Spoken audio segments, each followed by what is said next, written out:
بسم الله الرحمن الرحيم۔ دینی وائس کے معزز ناظرین کرام، السلام علیکم ورحمۃ اللہ وبرکاتہ۔ پیارے اسلام بھائیوں، موجودہ پرفتن اور بھیانک دور ظاہر کرتا ہے کہ لوگ موت کو بھول چکے ہیں، اسی لیے ایک طوفان بدتمیزی بپا ہے۔ عوام محض روٹی، کپڑا اور مکان کے پیچھے بھاگ رہے ہیں، مگر خدا کی یاد سے غافل بلکہ بالکل بھول چکے ہیں۔ حضور نبی کریم صلی اللہ علیہ وسلم کی اتباع اور اطاعت کا خیال دل سے محو کر چکے ہیں۔ لوگ مال کی محبت اور اس کی کثرت کو دل میں جگہ دے چکے ہیں اور فکر آخرت کو بھلا چکے ہیں۔ بہت کم لوگ ایسے نظر آئیں گے جن کو عاقبت سنوارنے کی فکر ہوگی۔ وہ اسی خیال میں مگن نظر آئیں گے کہ دولت اکٹھی کی جائے، خواہ ناجائز طریقہ ہی کیوں نہ اختیار کرنا پڑے۔ ان حالات کو مد نظر رکھتے ہوئے خدا کے فرمان کو یاد دلانا اشد ضروری ہے، جس میں ارشاد باری تعالی ہے، الذی خلق الموت والحیات لیبلوکم ایکم احسن عملا، پارہ 29 سورہ الملک آیت نمبر 2، جس کا ترجمہ ہوتا ہے کہ اس ذات نے موت اور حیات دونوں کو پیدا کر کے انسان کو ایک امتحان میں مبتلا کر دیا ہے کہ کون اس کے احکامات کی پابندی کرتا ہے اور اس میں سرگرم عمل رہتا ہے، کیونکہ انسان کے لیے زندگی کی عطا محض عارضی ہے، جس کے بعد اس نے موت کا ذائقہ ضرور چکھنا ہے۔ اسی لیے ارشاد فرمایا ہے کہ دنیا آخرت کی کھیتی ہے۔ خدا کے اس فرمان کو بھولنے والے دنیا کو ابدی قیام گاہ سمجھے ہوئے ہیں، حالانکہ ابدی قیام گاہ عالم آخرت ہے، جس کے لیے زاد راہ بنانا اسی دنیا میں ہو سکتا ہے۔ ملک الموت کے آنے کے بعد کسی کو لمحہ کے لیے بھی مہلت نہ دی جائے گی کہ وہ اس کا انتظام کر سکے، لہٰذا ملک الموت کے آنے سے پہلے اس کی تیاری اشد ضروری ہے۔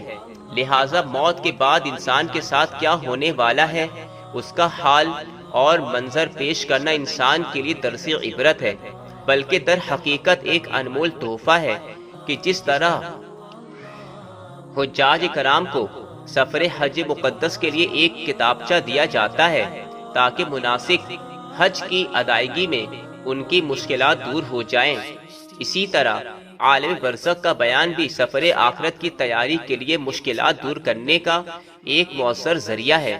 جہاں کفار کی بغاوت کے نتیجے میں اس کی سزا کا حکم ہے، وہاں مومن کی اطاعت کے بدلے میں اس کے لیے عطاؤں کا ذکر ہے۔ شہداء کے بارے میں خوشخبری خدا نے قرآن مجید میں ارشاد فرمائی ہے اور فرمایا ہے، وَلَا تَحْسَبَنَّ الَّذِينَ قُتِلُوا فِي سَبِيلِ اللَّهِ أَمْوَاتًا بَلْ أَحْيَاءٌ عِندَ رَبِّهِمْ يُرْزَقُونَ، پارہ نمبر 4 سورہ آل عمران آیت نمبر 169، جس کا ترجمہ ہوتا ہے، اور جو اللہ کی راہ میں مارے گئے ہرگز انہیں مردہ نہ خیال کرنا، بلکہ وہ اپنے رب کے پاس زندہ ہیں اور روزی پاتے ہیں۔ سامعین کرام، حضرت ابو ہریرہ رضی اللہ تعالی عنہ سے مروی ہے کہ ہر مومن کو صدیق اور شہید کا درجہ عطا ہوگا، کیونکہ نبی کریم صلی اللہ علیہ وسلم نے فرمایا ہے کہ میری امت کے مومن صدیق اور شہید کا درجہ پائیں گے۔ زیر آیت پارہ نمبر 27 سورہ الحدید میں ارشاد ہے، والذین آمنوا باللہ ورسلہ اولئک هم الصدیقون والشہداء عند ربہم، پارہ نمبر 27 سورہ الحدید آیت نمبر 19۔ ترجمہ ہے، اور وہ جو اللہ اور اس کے سب رسولوں پر ایمان لائیں وہی ہے کامل صدیق اور شہید رب کے نزدیک، اوروں پر گواہ اپنے رب کے یہاں۔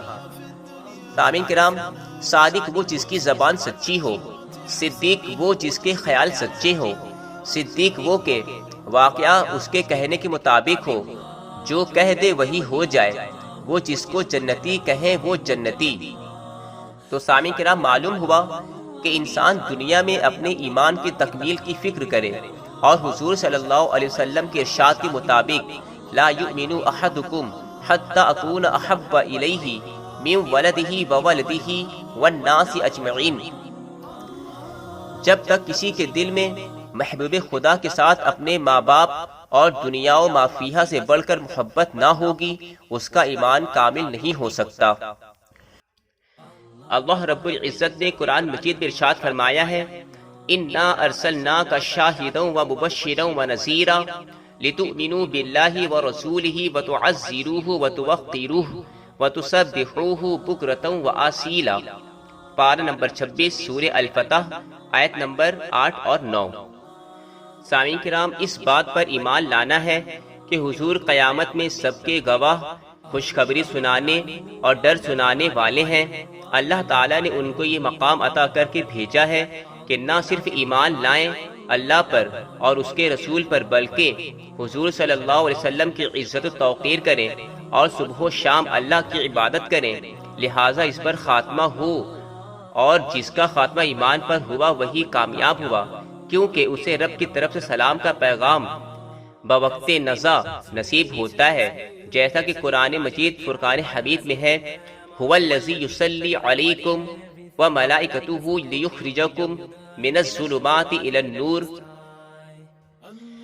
وکان بالمؤمنین رحیما تحیتہم یوم یلقونہ سلام واعد لہم اجرا کریما۔ پارہ نمبر 22 سورہ الاحزاب آیت نمبر 43 سے 44، جس کا ترجمہ ہے، وہی ہے کہ درود بھیجتا ہے تم پر وہ اور اس کے فرشتے کہ تمہیں اندھیریوں سے اجالے کی طرف نکالے، اور وہ مسلمانوں پر بڑا مہربان ہے۔ ان کے ملتے وقت کی دعا سلام ہے، اور ان کے لیے عزت کا ثواب تیار کر رکھا ہے۔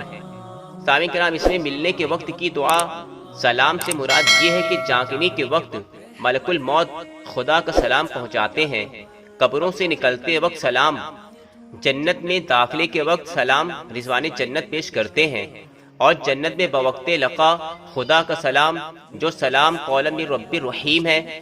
مگر کفار جہنمی ہیں، ان کو مرنے کے بعد جہنم کی سزا ہوگی۔ یہاں خطاب پہلی قسم والوں سے ہو رہا ہے۔ علماء فرماتے ہیں کہ جنت میں داخلہ اللہ کے فضل سے ہوگا، اور وہاں درجات اپنے عمل سے عطا ہوں گے۔ اس آیت سے معلوم ہوا کہ جس کا خاتمہ بالایمان ہوا اور تقوی کے ساتھ ہوا وہی کامیاب ہوا۔ ایسے مومن کو ملک الموت اور اس کے خدام فرشتے جو جان نکالتے ہیں خدا کا سلام پیش کرتے ہیں اور جنت کی خوشخبریاں دے کر روح قبض کرتے ہیں۔ وہ کہتے ہیں کہ خدا نے سلام بھیجا ہے اور جنت میں مقام کا پیغام لائے ہیں۔ اس سے بندہ مومن کے نزا کا عالم نہایت آسان ہو جاتا ہے، جاگنے کی شدت محسوس نہیں ہوتی۔ بعین ہی اسی طرح جس طرح سورہ یوسف میں مصر کی عورتوں کا حال ہوا تھا کہ جمال یوسف علیہ السلام کے وقت انہوں نے پھل کاٹنے کی بجائے اپنے ہاتھ کی انگلیاں کاٹ لیں، مگر ان کو تکلیف نہ ہوئی۔ سائنس کے دور میں اس کی مثال اس طرح ہے کہ آپریشن کے لیے کلوروفارم سنگھا کر یا ٹیکا لگا کر بدن سن کر لیا جاتا ہے تو مریض کو ذرہ بھر تکلیف نہیں ہوتی، مرنے والے کی روح کو سکون عطا ہو جاتا ہے۔ اس کی قبر میں جنت کی کھڑکی کھل جاتی ہے تو جنت کی خوشبودار ہوائیں آنے لگتی ہیں۔ یہ بھی فرمان نبی علیہ السلام ہے کہ مومن کی قبر کو حد نگاہ تک وسیع کر دیا جاتا ہے، جس میں جنت کا سما تا قیامت قائم رہتا ہے۔ قرآن مجید میں ارشاد باری تعالی ہے، من عمل صالحا من ذکر او انثى وهو مؤمن فلنحيينه حیاة طیبة وَلَنَجْزِيَنَّهُمْ أَجْرَهُمْ بِأَحْسَنِ مَا كَانُوا يَعْمَلُونَ۔ پارہ نمبر 14 سورہ النحل آیت نمبر 97۔ ترجمہ ہے، جو نیک اور صالح کام کرے چاہے مرد ہو یا عورت، بشرطے کہ ایماندار ہو، تو ضرور ہم اسے اچھی زندگی عطا کریں گے اور نیک اجر عطا کریں گے بسبب نیک اعمال کے۔ سامعین کرام، اس آیت میں ایماندار کے لیے نیکیوں کا اچھا اجر، اس کا بدلہ بیان ہوا ہے جو دنیا میں بھی ملتا ہے۔ وہ پورا اجر نہ ملے مگر آخرت میں اس کو پورا ملے گا۔ حیات طیبہ یعنی پاک زندگی خدا کی اعلیٰ نعمت ہے جو ایمان کے بغیر نصیب نہیں ہو سکتی۔ اللہ تعالی نصیب کرے۔ اللہ عز و جل فرماتا ہے، هو الذی یصلی علیکم وملائکتہ لیخرجکم من الظلمات الی النور وکان بالمؤمنین رحیما تحیتهم یوم یلقونہ سلام واعد لهم اجرا کریما۔ پارہ نمبر 22 سورہ الاحزاب آیت نمبر 43-44۔ ترجمہ ہے وہی ہے کہ درود بھیجتا ہے تم پر وہ اور اس کے فرشتے کہ تمہیں اندھیریوں سے اجالے کی طرف نکالیں، اور وہ مسلمان پر بڑا مہربان ہے۔ ان کے لیے ملتے وقت کی دعا سلام ہے، اور ان کے لیے عزت کا ثواب تیار کر رکھا ہے۔ اور سورہ الفجر میں ارشاد فرمایا ہے یا ایتھا النفس المطمئنۃ ارجعی الی ربک راضیۃ مرضیہ فادخلی فی عبادی وادخلی جنتی۔ پارہ نمبر 30 سورہ الفجر آیت نمبر 27 سے 30، جس کا ترجمہ ہوتا ہے اے اطمینان والی جاں، اپنے رب کی طرف واپس ہو، یوں کہ تو اس سے راضی، وہ تجھ سے راضی، پھر میرے خاص بندوں میں داخل ہو اور میرے جنت میں آ۔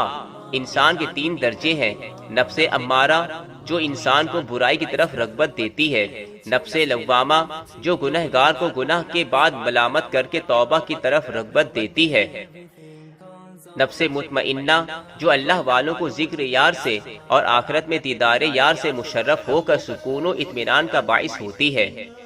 سامعین کرام، یہ آیت مبارکہ حضرت ابو بکر صدیق، حضرت عثمان غنی اور حضرت حبیب بن عدی کے حق میں نازل ہوئی، مگر حق یہ ہے کہ یہ عام ہے، مومنوں کے لیے ان کا مقام بتاتی ہے۔ اس میں نفس مطمئنہ کا خطاب سکون و اطمینان والی جان کے لیے ہے جو بغیر دیدار یار صبر نہ کر سکے اور اللہ کے ذکر میں مشغول ہو کر دنیا کے غم سے آزاد ہو۔ اور سامعین کرام، اس کے مقابلے میں کافر کی جان بے چین اور پریشان مبتلا عذاب ہوگی۔ یہ مومن کی جان اطمینان والی ہے جسے کہا جائے گا کہ اپنے رب کی طرف لوٹ اور واپس ہو۔ یہ فرمان بوقت نزا یا قبر میں داخل ہوتے وقت یا قبر سے اٹھتے وقت یا جنت میں داخلے کے وقت ہوگا۔ مراد رب کی رحمت و قرب اسی میں ہے کہ درجہ پانے کے لیے حاضر ہے، اس کی تھوڑی عبادت پر بھی بڑا ثواب ہوگا، کیونکہ دنیا میں یہ مصیبتوں پر صابر اور راحتوں پر شاکر اور راضی اور اللہ والوں کے ساتھ ذکر میں شامل رہا، اس لیے مرنے کے بعد وہ صدیقین، شہداء اور صالحین کی جماعت میں شامل ہونے کا حکم پائے گا، کیونکہ دنیا میں اس کی ان لوگوں سے محبت، اس لیے آخرت میں بھی ایسے محبوبوں کا ساتھ ہوگا۔ اور خدا نے یہ اعلان مرنے سے پہلے ان نعمتوں کا ذکر کر کے سمجھا دیا کہ جس طرح لکڑی کے ساتھ لوہا بھی تیرتا ہے، پھولوں کے ساتھ گھاس بھی مہکتی ہے، اصحاب کہف کا کتا بھی جنت کا مقام پائے گا، یہ بھی خدا کے بندوں میں شامل ہو کر جنت میں داخل ہوگا، لہٰذا جنت میں داخلہ سے پہلے اس کی شمولیت خدا کے نیک بندوں کے ساتھ ہوگی، تب یہ داخلہ ہوگا، لہٰذا اولیاء کرام کی صحبت اور ان سے فیض کا حصول ہی جنت میں داخلہ کا حقدار بنائے گا۔ اولیاء اللہ کے منکروں اور ان سے نفرت کرنے والوں کو جنت کی ہوا بھی میسر نہ ہوگی، کیونکہ جو لوگ نبی کی توہین سے باز نہ آئیں وہ اولیاء اللہ کی صحبت کیوں کر سکتے ہیں؟ لہذا قرآن کریم کے اس فرمان کے منکر بھی فلاح نہیں پا سکتے۔ وجوہ یومئذ ناظرہ الی ربہا ناظرہ ووجوہ یومئذ باسرہ تظن ان یفعل بها فاقرہ کلا اذا بلغت التراقی وقیل من راق وظن انہ الفراق والتفت الساق بالساق الی ربک یومئذ المساق۔ پارہ 29 سورہ القیامہ آیت نمبر 22 سے 30۔ ترجمہ ہے کچھ منہ اس دن تر و تازہ ہوں گے اپنے رب کو دیکھتے، اور کچھ منہ اس دن بگڑے ہوئے ہوں گے، سمجھتے ہوں گے کہ ان کے ساتھ وہ کچھ کیا جائے گا جو کمر توڑ دے۔ ہاں ہاں، جب جان گلے تک پہنچ جائے گی اور کہیں گے کہ ہے کوئی جو جھاڑ پھونک کرے، اور وہ سمجھ لے گا کہ یہ جدائی کی گھڑی ہے، اور پنڈلی سے پنڈلی لپٹ جائے گی، اس دن تیرے رب ہی کی طرف ہانکنا ہے۔ سامعین کرام، ان آیات میں مومن اور کافر کی پہچان کا ذکر ہے کہ مومن کے چہرے پر تر و تازگی بسبب دیدار الہی کے جو برحق ہے ظاہر ہوگی، مگر کافر کا منہ کالا بدنما ہوگا جو اس کے دل کا حال ظاہر کرے گا۔ بعینہ جسے دل و جگر کی بیماری والے کا ہوتا ہے، جو بسبب سخت عذاب اور رسوائی کے مرتے وقت ہی ظاہر ہو جاتا ہے کہ کافر کی جان اس کے جسم سے کھینچ کر نکالی جائے گی جو پاؤں کے ناخنوں سے شروع ہوگی۔